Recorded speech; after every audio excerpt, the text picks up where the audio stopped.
Welcome to another Activating Abundance episode of Not Your Average Lives. I was inspired today to talk about de-stressing suggestions because I've felt a little stressed lately. And I thought I was looking back, I'm still reading my Simple Abundance book by Sarah von Brunach. So I was looking back thinking what really stood out, because every single excerpt, I highlight something. And some are more highlighted than others, and some are starred, and some have multiple stars and notes in the margins. In fact, I'm looking forward to next year because I want to go back through it every day and just kind of skim it for the highlighted stuff and just see how it feels the second time around. Because what I've learned and what I've always heard from my coaches is when you watch something a second time, you hear with new ears. And a third time, again, you're evolved to a new level every time you read something or watch something again.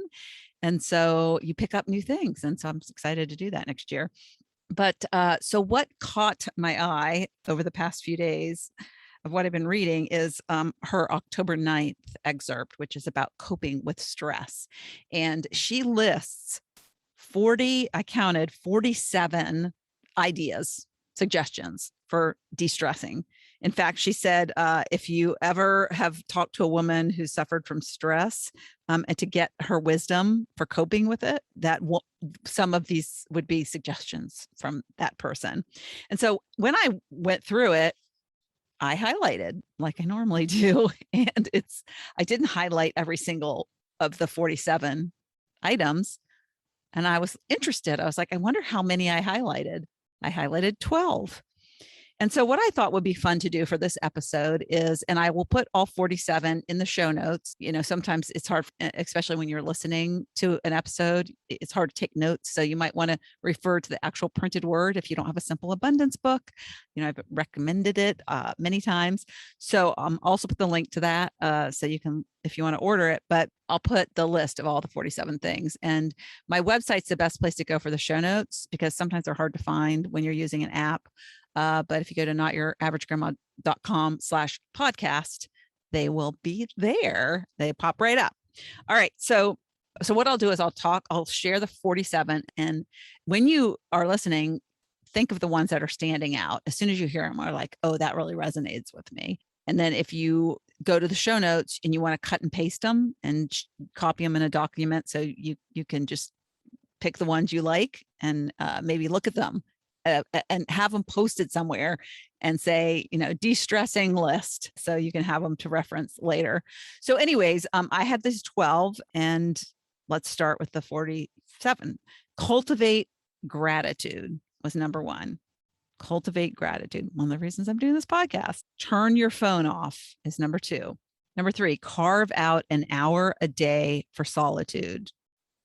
Next, begin and end the day with prayer, reflection, or silence.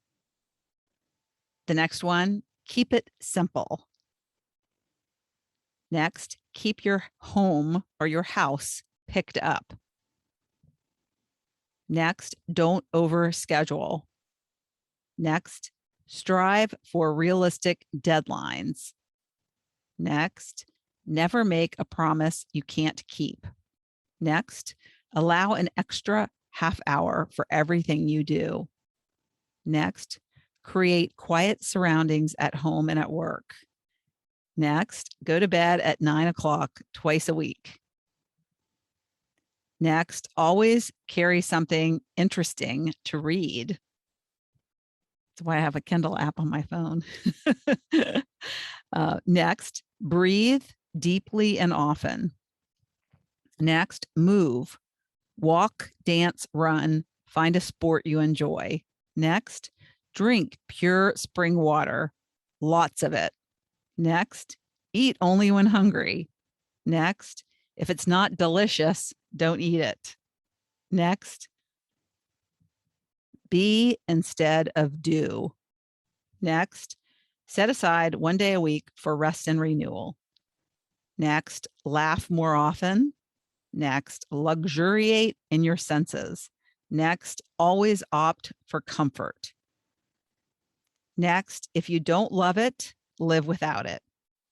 Next, let Mother Nature nurture. Next, no phones allowed at the dinner table. Love that rule.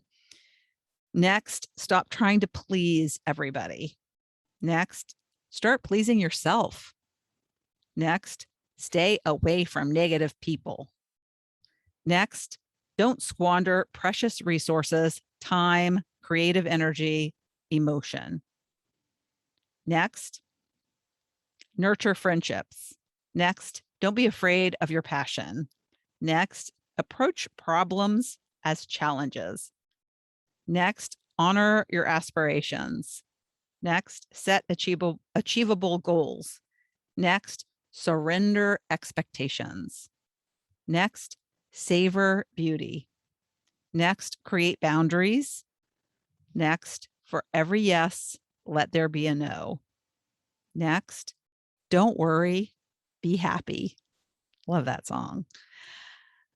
Next, remember, happiness is a living emotion.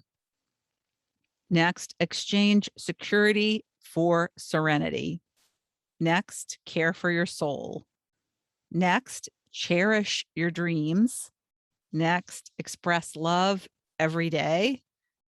Next, search for your authentic self until you find her. And the last one, don't tweet in bed. Or for that matter, do anything social media wise in bed, right?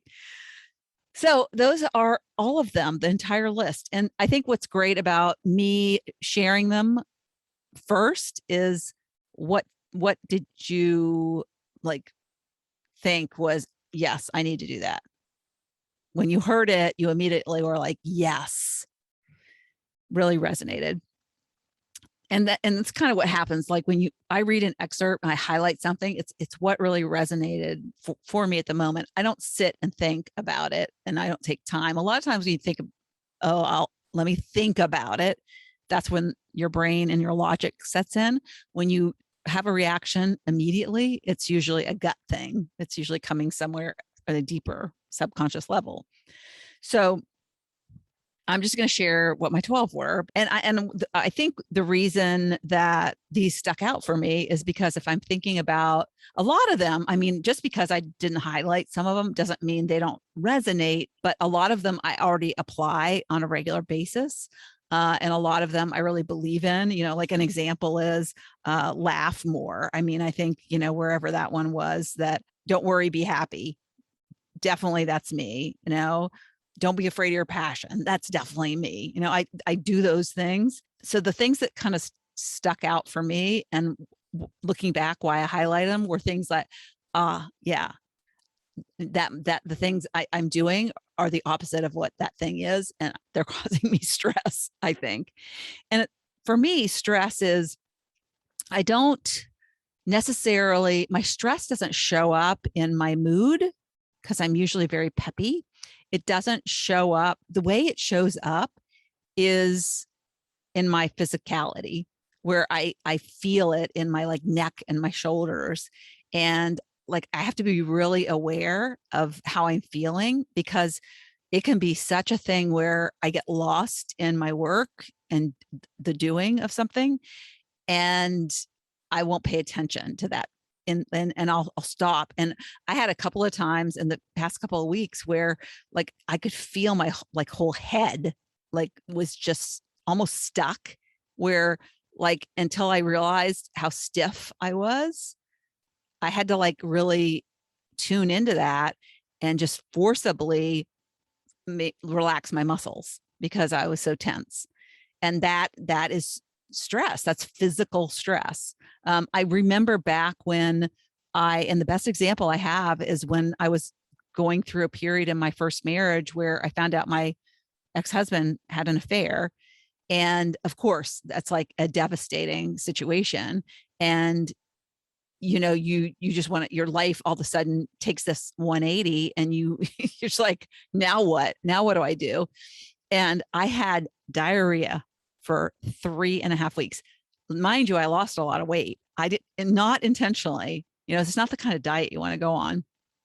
I think I lost 17 pounds. I mean, that's basically like a pound a day. If like had it for 3 weeks.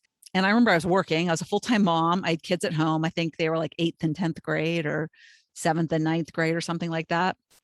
And I just remember thinking after about 2 weeks in, once I had adjusted to the situation and we were figuring things out, and we'd signed up for counseling, and on top of it, we had just sold our house and we were building a new house. And so it was like this whole, oh my God, now what? I don't want to move into a new house with this situation until we resolve it. And if we're going to stay together, yeah, but until then, but it was just like we just signed a contract to sell our house. So that, and on top of the whole marriage and needing to put some attention on that. And I'm sure I worked at AOL, and as it was growing like gangbusters. So I'm sure I had work stress as well. So it's kind of like the perfect storm of all these different things. But I remember after a couple weeks in where things were feeling like, I think we can, figure this out. Things, wasn't that immediate, devastating, emotional what was going on inside of me. So, but I was still having the diarrhea. That's the weird thing, is that I was thinking I was okay. I was thinking I feel pretty good. I'm not feeling super depressed. I'm not feeling like I can't get out of bed. I'm getting out of bed. I'm going to work.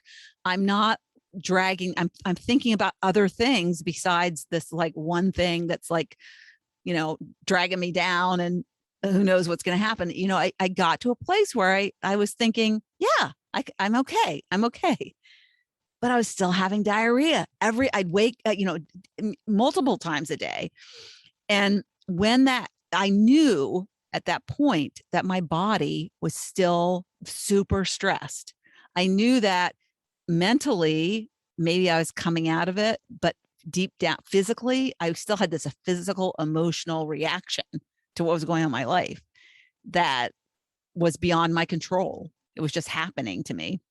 So stress is an interesting and insidious, I think, invisible force. And you can feel like, oh yeah, I got it together. You can feel like, yeah, everything's, I'm happy. I'm, super positive. I'm optimistic about things. Things are going well, but yet you can still have stress. You can still feel stress. So I don't know what is causing my stress right now. Probably that I'm going to be traveling internationally. I think that has something to do with it. It's not just the stress of leaving home and being on my own for the first time in a couple of years, but it's also in the COVID climate and with all the, travel restrictions and the testing that has to be done, and going to an island and being in the middle of nowhere because it's a remote island we're going to. So I think that's adding to the stress, and also wanting to get a bunch of stuff done and setting these internal deadlines, which I have my own business. So they're on my own deadlines, right?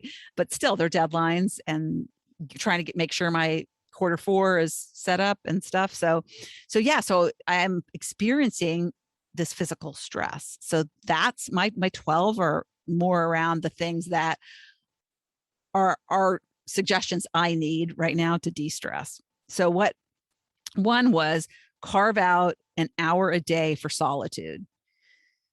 So important, especially for me, who tends to get into the busy work and keep her head down and doesn't come up for air often. And I've been, doing a lot of stuff with like have a beta that I'm doing now with new students and training. And there's always something that fills up my calendar.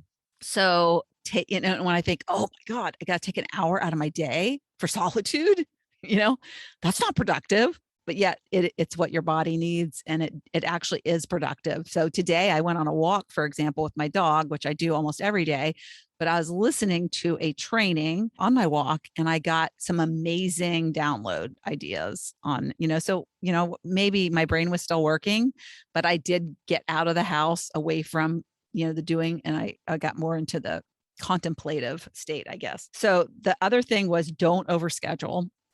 And I don't know about you, but I constantly cram so much in my day. And no matter how many times I'm like, oh, I didn't get everything done. Well, that's because I crammed too much in there. I am a supreme optimist, and I'm an optimist when it comes to my schedule. And when I run my own schedule, I put a lot on it. And so, yeah, so that's something. Don't overschedule is something that I need to take heed on. And that will de-stress me a lot if I do that. Allow an extra half hour for everything you do. Well, that kind of ties in with don't overschedule. I say that all the time. It's like things always take longer than you think. And for me, especially, it's like, I'll do this email and then, the email takes me 2 hours instead of 1 hour. I used to know a person when I was in my Beachbody days, and she was one of the top coaches, and she used this tool. I think it was called Pomodoro or something like that. But she would set timers, and she would say, "I'll only have this much time for this thing," and then when the timer goes off, I move on to the next thing, whether, it's going to be good enough. I don't know if I can apply that, because it's like, I can't leave an email like where it's not in a spot where I feel like, I can't just like, oh, it's good enough. It's hard for me. But anyways, adding an extra half hour is such a great idea, because it's like, okay, I think this, or maybe in some things, I guess it depends. If it's a 2 hour task, you might want to add an hour on, maybe it's a half hour task, add a half hour on, but you got to take the time of the task that you're estimating into account before you decide how much to add on. But the idea is cushioning what you have. I also have gotten better about letting myself have time between things. So like switching task time. So give myself, a break, a breather. It's going to like, you go to the bathroom a few times a day, but that's not on your calendar anywhere. And it does take a few minutes sometimes to do that. So giving yourself a little cushion throughout the day on switching tasks is a great idea. The other one, go to bed at 9 o'clock twice a week. Well, as I'm recording this, it's 11:20 p.m. because I wanted to get it done before tomorrow. So going to bed at 9 o'clock would be really hard for me, but that's such a great idea because we need our sleep. And I tend to want to stay up later because well, first of all, sometimes I'm working late like this because I love what I do. And then sometimes I'm catching up on a show that I like that my husband doesn't like. So he goes to bed and I watch it after he goes to sleep. That's my trick. But going to bed at 9 o'clock twice a week is such a great idea. So I highlighted that one. Next one, be instead of do. And this is actually something I teach my students about, the be, do, have model. If you haven't heard about it, it's basically, you need to be who you desire. So you have goals, right? You have goals, you have a vision, you want to reach these goals. And a lot of people are about, I'll be the person who has those things once I have them. But it's kind of like backwards, because you really need to be the person who has them to do the things to get there. And so it's kind of like what hashtag backwards thinking, but it's the really the right kind of thinking. And it's about kind of stepping into that future you before you're there. And I will say that I am a doer a lot, a bit. That's busy people. They're doing. And being is more of the taking time, solitude, doing the things that you need to do to have that state. And so I highlighted it because I teach it. I know it's such an important way to approach life.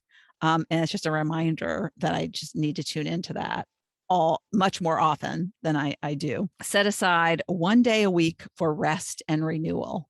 I love this because I pretty much, I open my computer every day. And, some days I will say when I am with my grandkids and my kids, more recently, I've been very conscious of not opening my computer, but I don't have a day or I don't like set aside, how they used to say the Sabbath, or, they used to have it, whereas like I remember where I live, and I'm sure it was in other states as well, they had blue laws. And so stores, you couldn't shop on Sundays. So it was kind of this forced, you can't, you stay home. And, the idea was go to church, be with your family. I dated a Mormon when I was in high school, and they have family home evening on Mondays. So Mondays are all about, I'm like, people still worked on Mondays, but it was all about being with family. And so, yeah, one day a week for just unplugging, unplugging. That's great. I love that. Shouldn't be working every day, right? You need that R&R. The other one I highlighted was let Mother Nature nurture. And that is so important, getting out into nature, no matter where you are, even if it's cold out, even if it's hot out, just stepping outside, even if it's for a few minutes.